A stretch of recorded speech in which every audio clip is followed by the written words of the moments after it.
What's happening, y'all? It's your man, Stephen Bardo, coming at you with another edition of Bardo's Breakdown. Had to come a little early today because I'm going to be in BTN studio tonight and kind of surprised me a little bit. So getting prepared for that. That's why I got my shirt buttoned up like this. I'm going to throw my tie on and get out of here once I finish this. But hope you guys are doing well. Hope you guys have enjoyed the holiday season. Back on the grind now, baby. I know today is an official holiday, but some of us, in basketball, it never stops. So glad to be joining you guys. Thanks for tuning in. Want to do a short one today. I'm not going to be able to get to everyone's questions, but I wanted to come on and really touch on a very busy week as Big Ten conference play resumes. So wanted to give you guys some a sense of what's going on here. So for the number one team in the country, this is a huge week. Purdue has 3 games this week. One tonight at home versus Rutgers. I'll be in studio covering that. Then they go to Ohio State, which I think is the game of the week. And then they go to Penn State, who Penn State has been playing extremely well. I believe they've won 5 in a row. So it's a huge week, not only in the conference, but for Purdue as the number one ranked team in the country. Obviously, the cream of the crop in the conference, and they will get tested with 3 games this week. Obviously, the game of the week to me will be number 1 Purdue at number 24 Ohio State. I got a chance to see Ohio State last night. I covered them in their victory at Northwestern. Extremely impressive, and I will talk about that here in a little bit. But it'll be really cool to see the atmosphere at Ohio State and whether they can really bring a nasty situation, a nasty home court advantage for Ohio State. That gym is huge.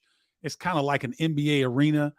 And so it takes a lot of people to get in there and generate a lot of noise. But I think the way that Ohio State is playing and with the number one team in the country coming in, obviously the students won't be there, but I think that they'll have enough interest within the fan base that it should be nice and loud in that arena.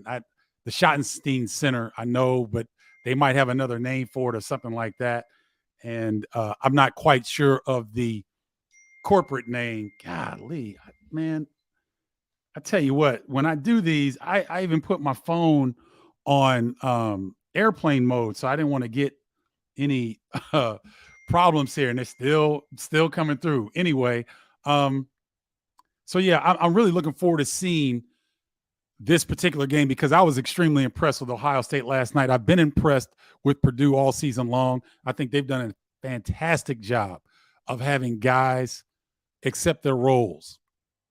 And the fact that a guy like David Jenkins can come in as a transfer, but he's behind 2 freshmen.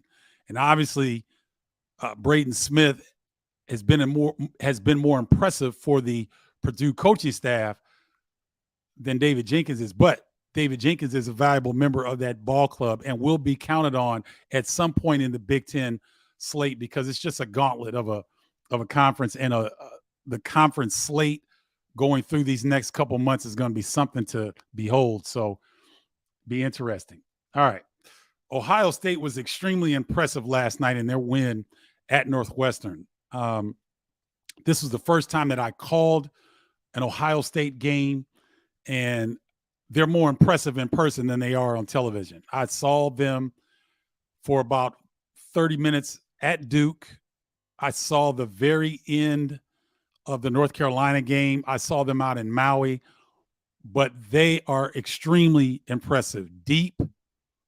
They've got guys at multiple players at key positions, the point guard position, the wing position, and up front. They've got multiple players who can step in and really be effective. I think Chris Holtman is one of the best coaches in the country. I really like the guy. I mean, I like him as a person. I've gotten to know him over the years. I really like what he does with his team. I like how he puts guys in position to do quite well. Their player development is as good as anyone in the country. And I really like the way that they play and the tenacity in which they play with. They're physical. They're tough. They like mixing it up. They don't back down to physicality. They initiate it. And Chris Holtmann, like Matt Painter, seems to get his players in position to accept their roles. And I don't see any ambiguity, or everyone's pulling in the same direction. Even Roddy Gale Jr., who I think is going to be an outstanding guard. His defense is ahead of his offense, but boy, is he athletic and can he make things happen. He's not getting a lot of time, but when he does, he's going to be a player. But Bruce Thornton, the point guard out of Georgia, the freshman point guard, he has really come in and established himself as a guy who is really steady. You know, he's kind of almost a fullback build. He and Bryce Sensenbaugh are really big, thick guys who can get to their spots via the bounce. The physicality at this level has not bothered them at all. They're ready for it based on their strong bodies, and their mentality has been really impressive. They don't look like freshmen. They look like they've been here before. Bryce Sensenbaugh, ladies and gentlemen, is a pro. He caught fire in the second half, and I believe he ended up with maybe 20 points, 20 of the easiest points I've seen all season. He made a move he made two moves that were, really three. He made three moves that were very impressive. He was going baseline. He was behind the backboard, and he put it in his right hand. He's floating, and he shoots about a 10-foot floater over the 7-foot outstretched arm of Andrew Nicholson, and just puts enough touch on it and just drops it in. That is an extremely difficult shot for anybody at the college level. That's a tough shot at the pro level. Those are pro shots that Bryce Sensenbaugh is making. And to the untrained eye, you just think, oh, that's a good play. No, this dude he's doing stuff that you don't see at the college level. And he's 235. He's 6'6", 235. But he's graceful. He's smooth. You can't speed him up. You know, I've seen teams try to get up under him a little bit. You can't speed him up, because if you try to get under him, he uses his body. If you try to use length and size on him, he uses his quickness. And he just needs enough space to get that jumper off, and that jumper is pure. Another move that he made on Robbie Barron, it was the ball was swinging on the perimeter. Bryce caught it on the three-point line. He had Robbie Barron come out on. Robbie was in great position, but Bryce put it down with his right, crossed with his left, stayed behind the three-point line, and just went into a smooth jump shot. And it was no fault on Robbie Barron's part, but it was just a hell of a move. I mean, that's a pro move. Let me ask you this. How many players have you seen this season make a simple crossover move into a jump shot at the three-point line and hit nothing but cotton? Sounds simple, but you don't see it because it doesn't happen that often. It's a pro move. And the way that he did it, Bryce is not a guy that beats the hell out of the basketball. Like last night, Chase Audige got back into bad habits for Northwestern. He had been one of the hottest players in the Big Ten. But last night he was pressing. His shot wasn't falling. I knew he wasn't going to shoot well. I told Jeff Levering, I watch players warm up and what they do before the game. It's one of the things that helps me prepare for the game. His shot was off. And he was really, he stayed on the floor longer than the rest of his teammates went back in to get their final instructions before they came out for the game. He was still out there trying to work out his jump shot because it was off. For whatever reason, it wasn't on like it had been in previous games. And so he was pressing a little bit.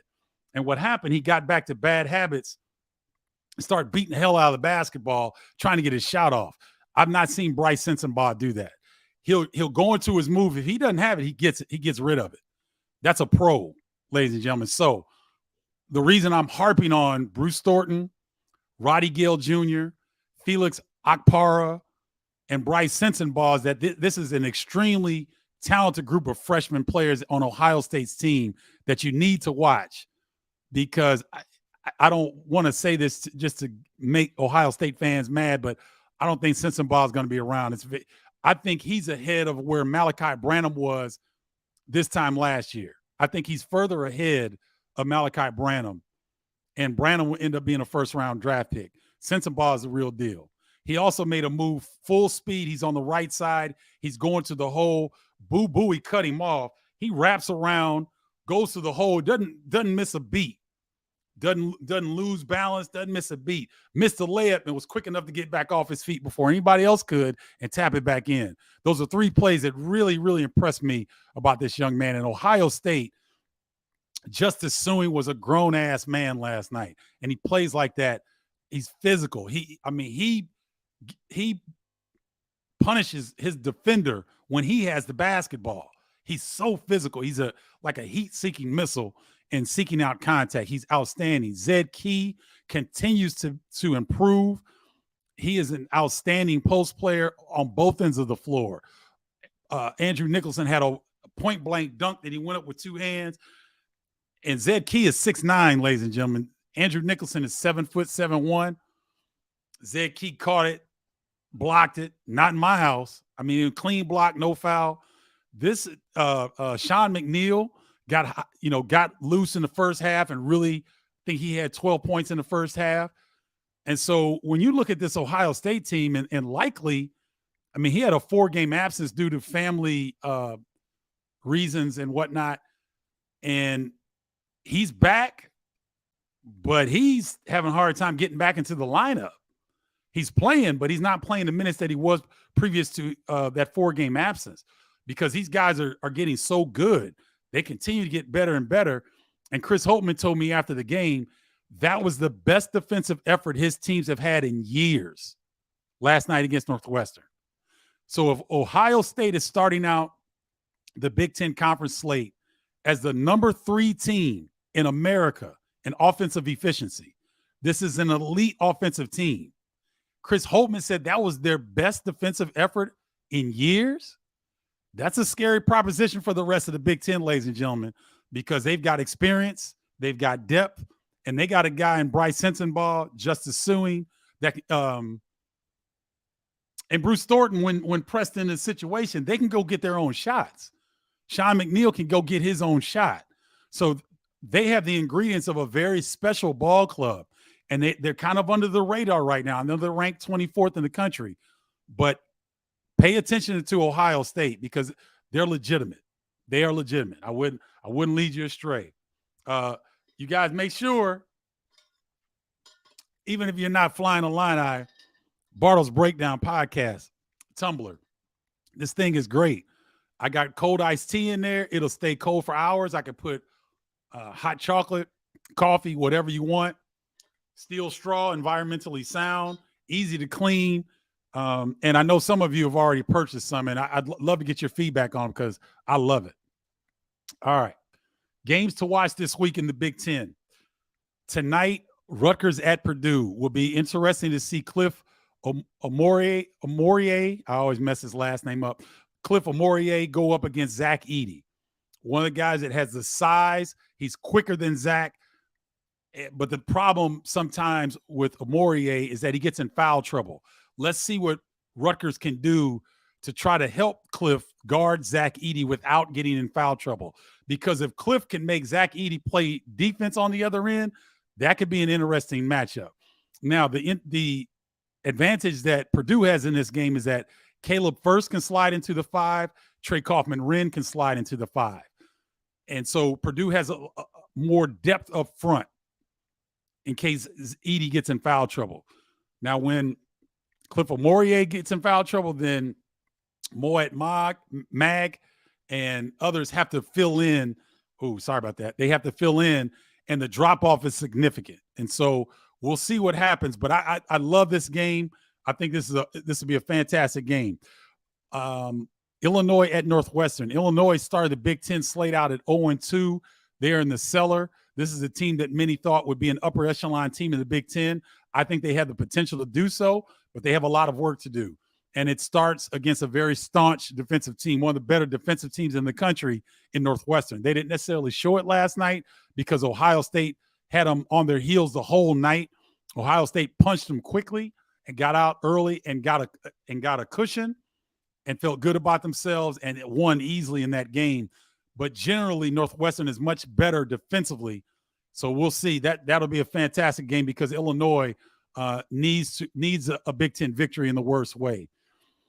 Purdue at Ohio State, I just talked about that. That'll be a fantastic matchup with Ohio State's front line against Purdue's front line. Ohio State has more depth with Felix Akpara, the talented 6'11 freshman, backing up Zed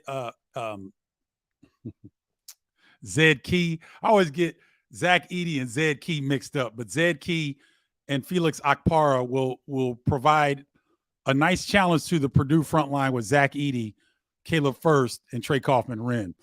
So I really am looking forward to that game. I think that's the game of the week. Wisconsin at Illinois. Wisconsin, I think right now at this juncture on January 2nd is the second best team in the Big Ten. They've been one of the most consistent.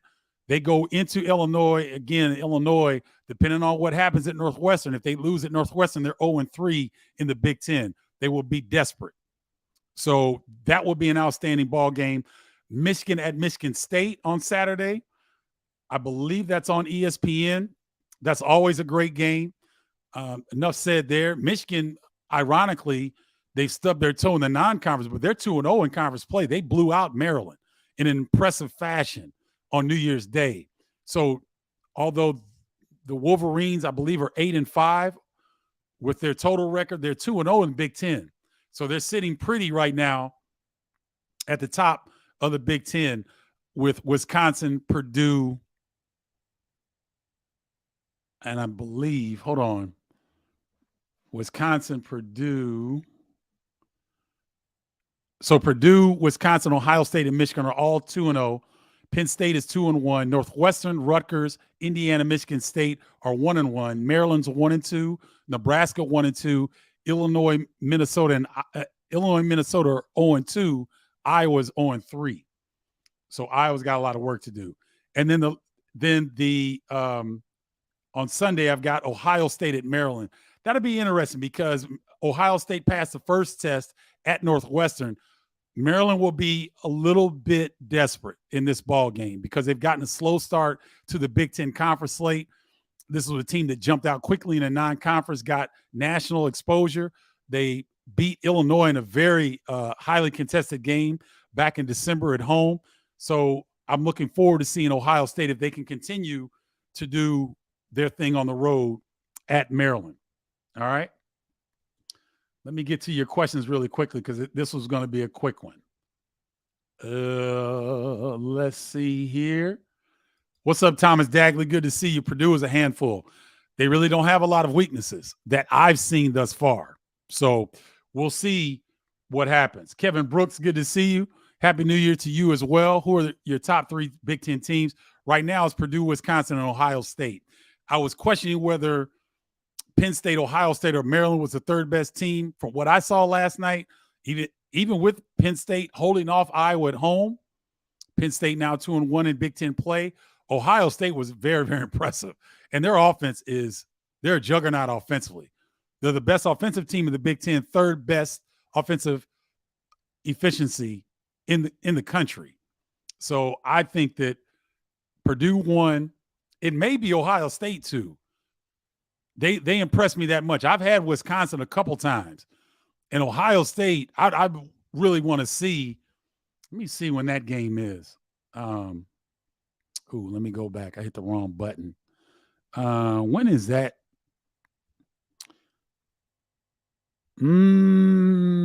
Okay, so the first time that Wisconsin and Ohio State meet up is Wisconsin at Ohio State on February 2nd. So we won't be able to see that matchup until February, but boy, will that be a good one. And they only meet one time in the regular season. So those are the top three teams in the Big Ten, in my opinion. I'm looking at Purdue 1. I'm going to go ahead and say it. Ohio State 2 and Wisconsin 3, because from my vantage point, the way that Ohio State can score the basketball and their improved defensive play, I think that they I give them the slight edge. So I go Purdue 1, Ohio State 2, Wisconsin 3. Thanks, Kevin, for tuning in. I appreciate you, my man. Happy New Year. Yes, sir. And he shot that shot in rhythm. Oh, talking about Bryce Sensabaugh crossover on Robbie Barron at the three-point line into a three. Smooth as butter. We need Bardo to step away from the booth and become the head coach at Carbondale Community. The program is struggling and needs a true leader. Yeah, my father told me about what happened with the head coach.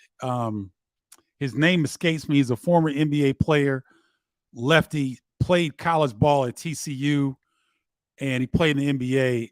Lee Nalen is his name. And I heard there was some things going on. They'll be fine. Carbondale's been a traditional power. They'll be fine. How do I get that cup? You go to, hold on, let me pull the banner back up. You go to www.shopcustomizeit.com. Customize with a K. So it's shopcustomizeit.com. That's where you go to get one of these tumblers. I'm telling y'all, it's sweet. You don't have to be an Illini fan to like it. I know it says Flying Illini on there, but it's still a sweet tumbler. So go get yours today. All right. Okay. Cold Long Island iced tea. No. I did Long Island iced teas at Cam's back in the University of Illinois and killed enough brain cells to know I can't even stand the smell of that. I haven't had a Long Island iced tea since I left Illinois. That's a true story. People have tried to give me those in years past. No, I can't take it. I did enough damage back at Cam's. You think Purdue will win the Big Ten in tournament play? I like Michigan State to win it. I mean, until I see somebody that's been more consistent than Purdue, I've got Purdue to win the conference. They don't have any weaknesses. They've got depth, and they've got two freshman guards starting. So they're going to be up and down, but they're going to get better as the year goes on. They're going to be better than what you see tonight against Rutgers. Now, they're going to have some games where they don't play well. I don't expect Purdue to go undefeated because the league is just too tough, but I don't see anybody else beating them. Now, I see Michigan State rallying as the season goes on because they've had early injuries to key personnel. Malik Hall is back, and when they're healthy and when they're solid, Michigan State is as good as anyone in the conference. So I still like Purdue to win the regular season, but conference tournament, we just have to see who the hottest team is at that point. It's too far out to make that proclamation for me. Now, I mean, other people are already putting out brackets, which I can't freaking stand. And I know some of my colleagues are getting paid to do it, and people are encouraging them to put out brackets. But damn, we just started conference play again. Why we got to talk about brackets? It's too damn early for that. Let's talk about the conference play. What's happening in conference play? And you know what? Here's the thing. I think we do this we as a sport try to like bring all this attention because people are watching football. Let people watch football. Let them enjoy it. Let us stay true to who we are as college basketball, right? Bracket talk. They started bracket talk last week, ladies and gentlemen. It's damn December. The tournament is in March. And so you water down the sport when you just put so much damn focus on the NCAA tournament. Stop doing that. Nobody cares about a freaking bracket right now. And this is not to my colleagues. This is to the companies that are encouraging some of my colleagues to do this. It hurts the sport. I don't give a damn what analytics say. I don't care about the casual fan. I know the networks do. I know these companies do because they make their money on revenue based on viewership. I get it. But you're killing the sport. You're killing the regular season. And you're lessening one of the most prized possessions of college basketball. It's the regular season battle. It's the traditional battles between the programs that have been playing each other for 100 freaking years. And with conference expansion, it hasn't been 100 years, but Nebraska, Rutgers, Maryland, Penn State, they're baked into the Big Ten ecosystem now. And people are starting to understand what it's like to go to the Pinnacle Bank Arena, what it's like to play at the Rack, what it's like to play at Xfinity Center, what it's like to play out at college, State College, Pennsylvania, right? That's baked into the conference now. And it's like now nobody wants to go to Penn State. Nobody wants to go to Maryland. Nobody wants to go to Rutgers, and nobody wants to go to Nebraska because Nebraska's better now. But we don't know that if we're talking about the freaking bracket. I'm sorry. I don't know. I had to snap on that. Thank you for listening. When you do games, how often do you mention player's dad when he's a great player? Sometimes. If it fits, sometimes it doesn't. Sometimes I don't get it in, Curtis, because it's too much going on in the game. And I like to focus on the game and give the viewer a nuance that maybe their eye is not trained to see. And so I want to edutainment is what I'm on. Education and entertainment. And so, yes, naming players' parents and the concentric circles that go on with these players and the teams, that is very important. But if it doesn't fit in the flow of the game and I'm not going to jam it in. So good question though. What's up, Jeff Jarvis? Happy New Year, a tribe member. If you guys want to be on the inner circle of what is Bardo's Breakdown, the tribe, text me to 312-847-2739. That is the inner circle of Bardo's Breakdown. I give you back behind the scenes info and little tidbits. I might throw a video in there, just something that gives you behind the scenes of what I'm doing with shoot around, some things like that. And it's free and I don't blow you up. So text me if you want to be a part of the inner circle. Text me 312-847-2739. Some of you may not be comfortable with the text, so you can join Bardo's Breakdown newsletter. StephenBardo.com/college-newsletter. I'm sorry. StephenBardo.com/college-basketball-newsletter. Again, if you want to be a part of the email that comes out weekly, go to StephenBardo.com/college-basketball-newsletter. Okay. All right. Let me get back and answer these questions quickly because I got to get out of here. I appreciate you guys tuning in. Kevin Lucas from YouTube. Exactly. Teams barely know themselves right now. Thank you, Kevin. You guys like, share, and comment on this video. It really helps the growth of the channel. We've got a burgeoning group of college basketball fans, over 10,000 strong on Bardo's Breakdown now. I've been doing it for about 5 years and really very passionate college basketball fans. Obviously, there's a few more Illini fans on here based on my background, but I welcome all college basketball fans, in particular Big Ten college basketball fans. So, Kevin, thanks for tuning in, man. I appreciate it. Share this with people that you think would enjoy this type of banter back and forth, because this platform is made by you guys. I mean, I set it up. It's my name, but I get love and I get energy and I get information from you guys. So I really, really appreciate it. Same thing could be said about rankings. Kenny Williams, former UIC great,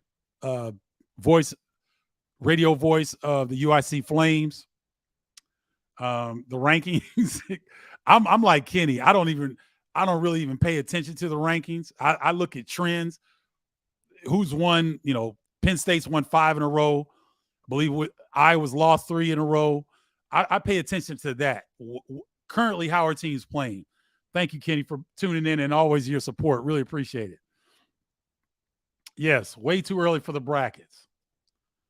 Nothing like Big Ten play when it comes to basketball. Some of the best players are in the Midwest.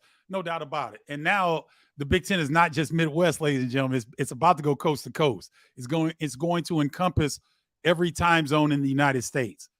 It's already Eastern Standard Time, Central Standard Time. Well, we're not quite Mountain yet. So we encompass 2 time zones right now, Central Standard Time and Eastern Time Zone. But pretty soon, it will cover the whole country with UCLA and USC coming into the fold. Great point on brackets. Expectations on the end result takes away from the here and now. Don't rush the process. Thank you, Jose Pedroza. Thank you, Jose. And look, this is a societal thing. This is why our kids are screwed up, because ESPN is looking for the next. Who's got next? What's the next? And I'm not knocking ESPN. Everybody does this. We're always looking for the next. What about right now? You guys have heard me say this a number of times on Bardo's Breakdown. They call it the present for a reason. We get birthday presents and wrap them up, and there's an anticipation of opening them up. But guys, we get a gift every day when you wake up and you can breathe without thinking about it. It's called the present. And so we can live in the present moment. We can get more out of life. We're not always looking in the future for something that we can't control or worried about stuff that happened in the past that we can't do shit about. Can't do nothing about. I don't like cursing too much on here. I want to keep it clean and in case we have some younger viewers. I like to set the tone, and I might curse when I'm trying to put emphasis in it, but I don't like to do that normally. But Jose, thank you so much for tuning in to Bardo's Breakdown. Coach Williams, what's good? Happy New Year. The Ohio State Purdue game at this, no doubt. I think it's going to be the best game of conference in the early conference slate. You all make sure you tune into that. Dave Gertzmeyer asks, what does Purdue need to take care of business tonight? Purdue needs to establish themselves in the post like they normally do and work out. Meaning, establish the post, get Edey going, force Rutgers to make defensive adjustments that will allow the Purdue shooters looks from the three-point line, like they've done all season. They do a fantastic job of establishing Zach Edey early. The only time that I saw Purdue struggle with this was at Nebraska, and Nebraska did a heck of a job defending Zach Edey. They made it very difficult on him. They had an additional defender sitting in his lap almost every time he touched it. To Zach Edey's credit, he did not force the issue. He found teammates out of the double team, and they had an off shooting night, which is going to happen on the road, but they showed me a lot in that overtime victory at Nebraska. So establish Edey early, allow him to get going, and once he gets going, force Rutgers into an adjustment. And whatever that adjustment is, Zach Edey has shown up to this point, he's smart enough to figure out where the ball needs to go once it gets out of his hands. I appreciate you, Kenny. You and Jay Hood as well on the radio with UIC. And UIC now, ladies and gentlemen, is in the Missouri Valley Conference. So that's a conference that's near and dear to my heart because I grew up in Carbondale. So I'm getting daily updates from Dr. Harold Bardo, my father, on Missouri Valley Conference play. I'm interested to see how the UIC Flames do inside of the Missouri Valley Conference.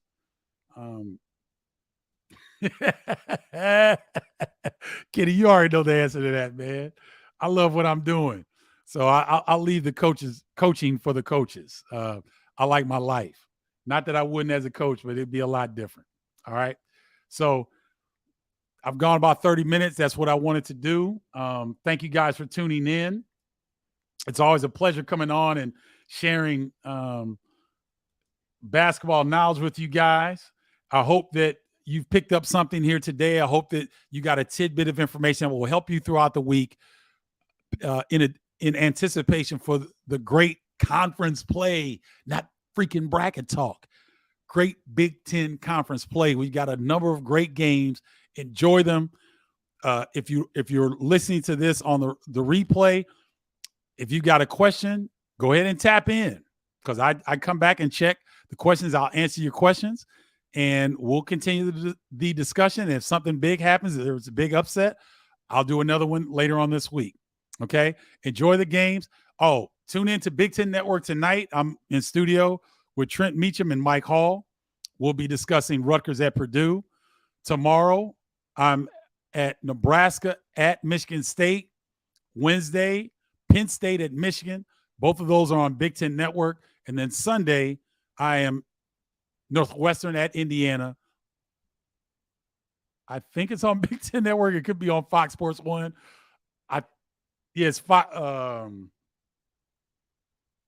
Northwestern and Indiana, 11 a.m. on Fox Sports 1.